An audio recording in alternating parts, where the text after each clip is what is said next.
Very few entrepreneurs in the world manage to raise VC funds. More precisely, only 0.01% have achieved that. Kickstarter is not very different. Only 3% of the projects there got funding between $100,000 and $1 million. Today, I'm going to be talking to someone who's done both. Henrique Olifiers is a very accomplished entrepreneur in the games industry, and I have the pleasure to talk to him about a bunch of challenges that he has been through to master his business and master his mind while he's building his company. I'm here today with Henrique Olifiers, who's co-founder of Bossa Studios. He's an amazing entrepreneur.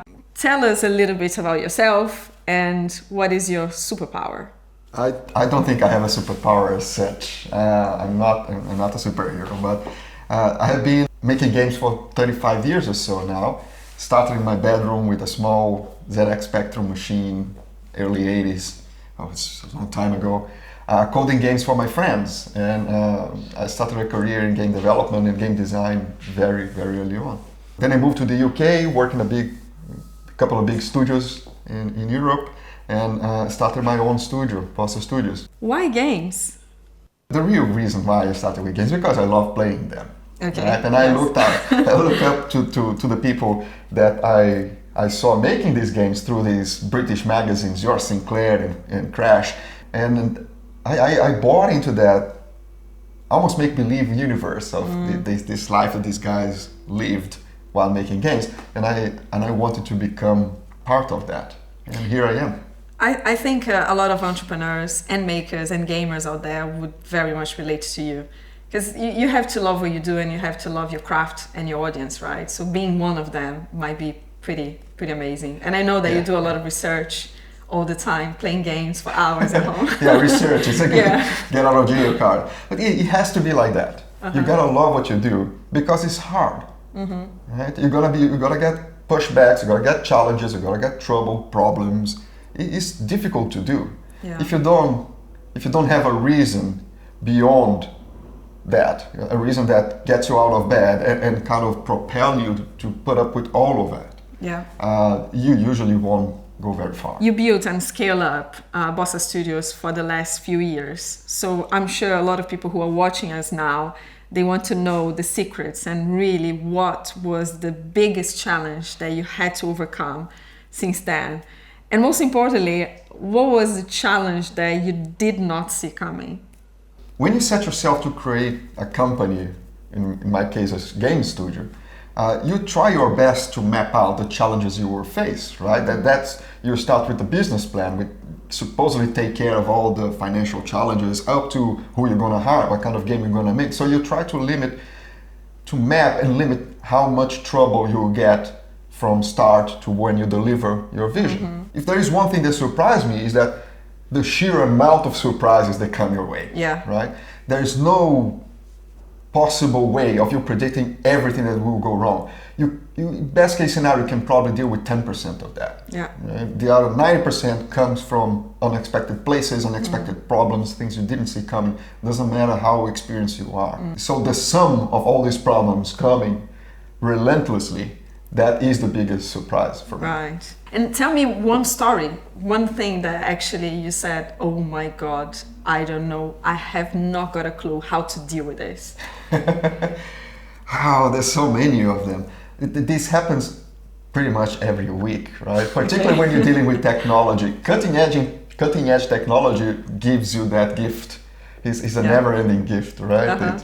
But I have found myself in situations where we have a team working on a game and all of a sudden something doesn't work. Or for instance, a platform where you're operating changes, either technologically or policy-wise.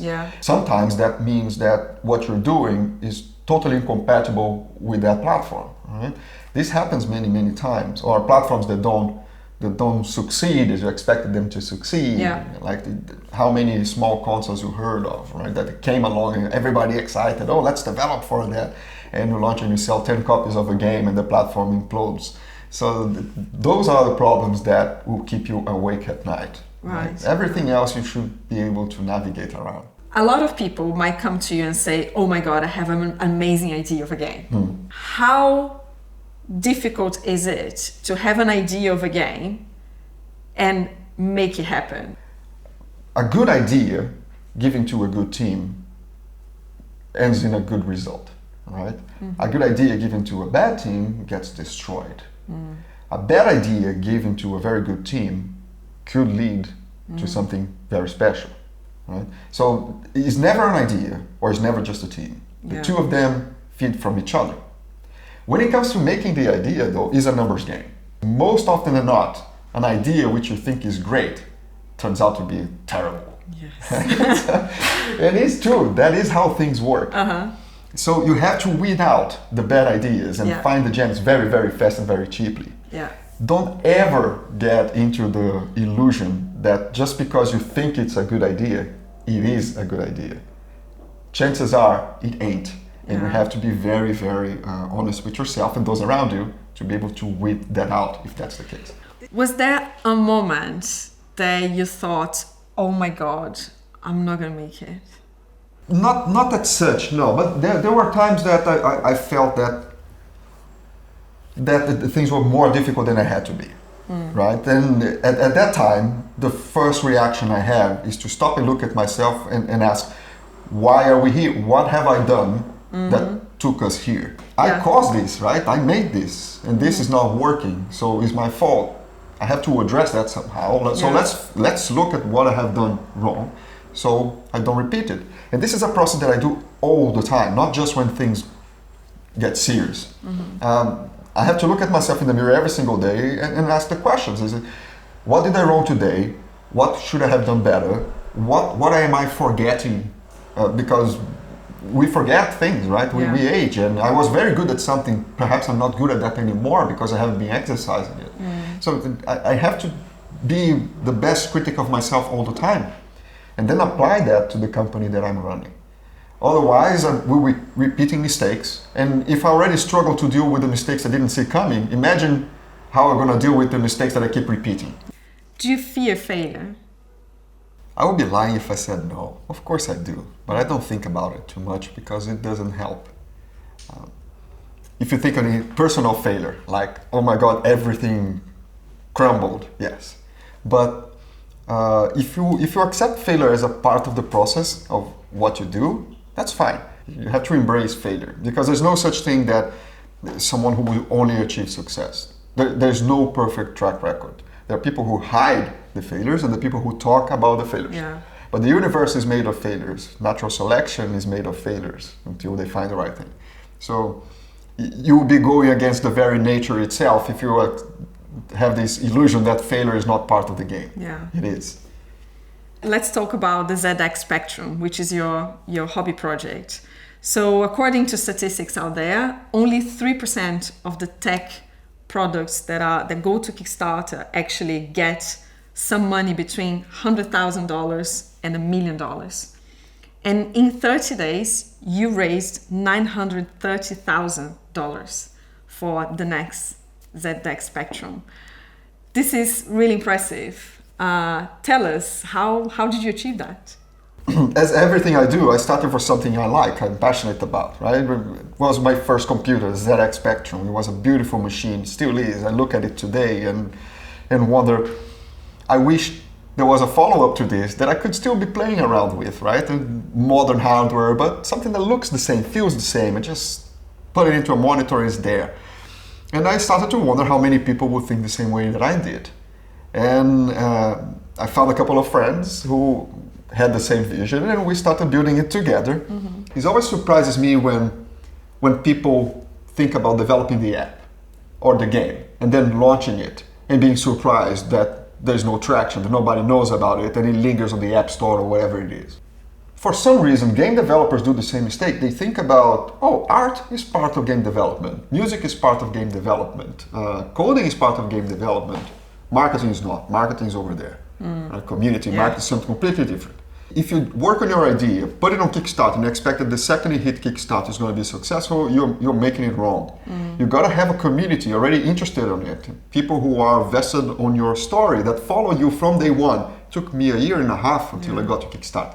And people who were with you through the journey, up to the point you go to Kickstarter, and then they come, and Kickstarter becomes big, and then other people start to join in, and you amplify the message. Henrique, who are your heroes?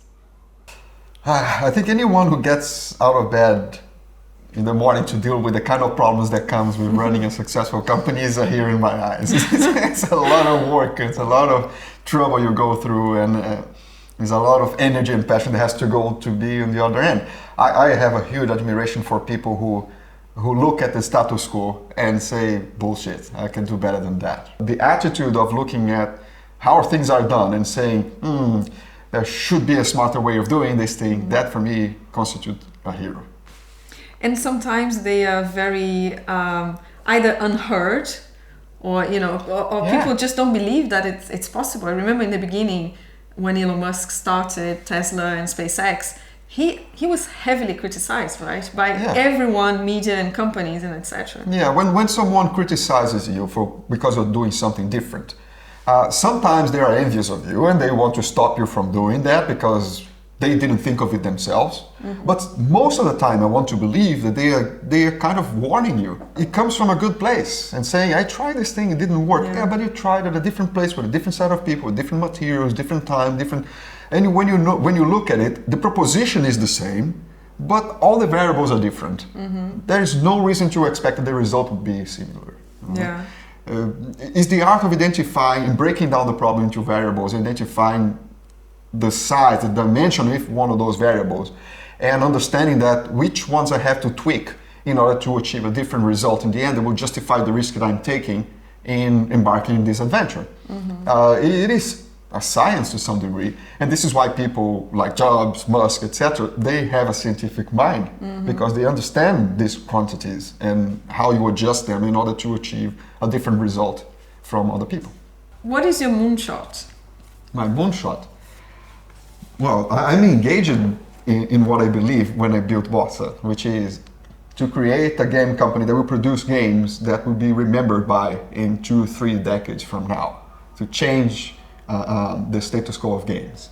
If I succeed at that, I hope that in 5 to 10 years I will look back and I will have a game studio who is considered one of the top in the world, top of its game if you wish, in multiplayer hardcore gaming.